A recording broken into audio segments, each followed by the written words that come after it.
ಒಂದು 10 ಮೆಂಬರ್ಸ್ಗೆ ರುಚಿಯಾದಂಥ ನ್ಯೂಡಲ್ಸ್ ಹೇಗೆ ಮನೆಯಲ್ಲೇ ಮಾಡೋದು ಈಸಿಯಾಗಿ ಮತ್ತು ಕಡಿಮೆ ಖರ್ಚಿನಲ್ಲಿ ತಯಾರು ಮಾಡ್ಬೋದು. ನಾನು ಈ ಜುಂಬಾ ಕ್ಲಾಸಲ್ಲಿ ನಮ್ಮದು ಪಾಟ್ಲಕ್ ಪಾರ್ಟಿಗೆ ಮಾಡಿದ್ದೆ, ತುಂಬ ಚೆನ್ನಾಗಿ ಬಂದಿತ್ತು. ಅದಕ್ಕೆ ನಿಮ್ಮ ರೆಸಿಪಿ ಶೇರ್ ಮಾಡೋಣ ಅಂತ ನಾನಿಲ್ಲಿ 400 ಗ್ರಾಮ್ಸಷ್ಟು ನ್ಯೂಡಲ್ಸ್ನ ತೊಗೊಂಡಿದ್ದೆ. ಹಕ್ಕಾ ನ್ಯೂಡಲ್ಸ್ ವೆಜ್ ಬರುತ್ತಲ್ಲ ಅದು.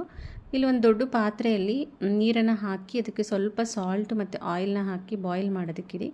ಬಾಯ್ಲ್ ಆದ ತಕ್ಷಣವೇ ಈ ನ್ಯೂಡಲ್ಸ್ ಇರುತ್ತಲ್ಲ ಅದನ್ನು ಅದಕ್ಕೆ ಹಾಕ್ಬಿಟ್ಟು ಒಂದು 5 ಮಿನಿಟ್ಸ್ ಅದನ್ನು ಕುಕ್ ಮಾಡಿ ನೆಕ್ಸ್ಟು ಅದನ್ನು ಒಂದು ಸ್ಟ್ರೈನರಲ್ಲಿ ಅದನ್ನ ಸೋಸ್ಕೊಂಡ್ಬಿಡ್ಬೇಕು, ಸಪ್ರೇಟ್ ಮಾಡಬೇಕು ನೀರನ್ನು.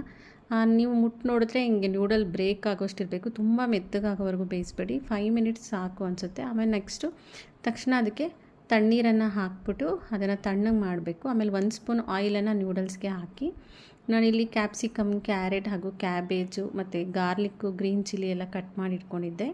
ಒಂದು ಪ್ಯಾನ್ಗೆ ಆಯಿಲನ್ನು ಹಾಕಿ ಆಯಿಲ್ಗೆ ನಾವು ಗಾರ್ಲಿಕ್ ಮತ್ತು ಗ್ರೀನ್ ಚಿಲ್ಲಿ ಎಲ್ಲ ಕಟ್ ಮಾಡಿ ಇಟ್ಕೊಂಡಿದ್ವಲ್ಲ ಅದನ್ನು ಆ್ಯಡ್ ಮಾಡಿ.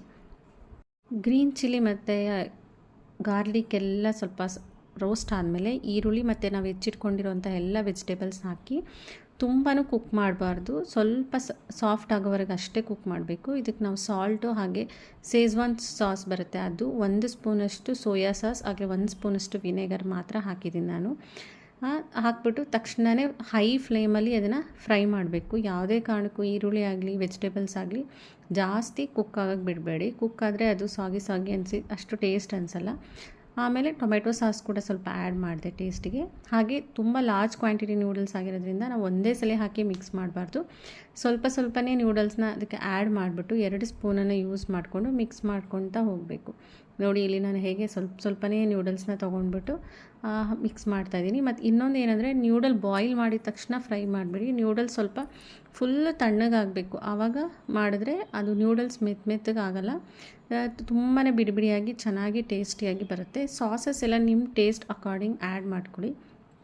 ಗ್ರೀನ್ ಚಿಲ್ಲಿ ಎಲ್ಲ ಆ್ಯಡ್ ಮಾಡಿರೋದ್ರಿಂದ ತುಂಬ ಸ್ಪೈಸಿಯಾಗಿತ್ತು. ಶೇಜ್ವಾನ್ ಸಾಸ್ ಕೂಡ ಸ್ಪೈಸಿಯಾಗಿರುತ್ತೆ.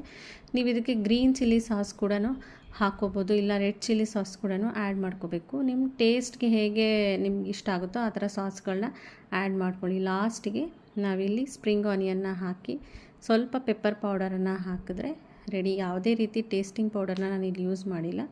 ನೋಡಿ, ರುಚಿಕರವಾದ noodles ready. Thank you. Subscribe.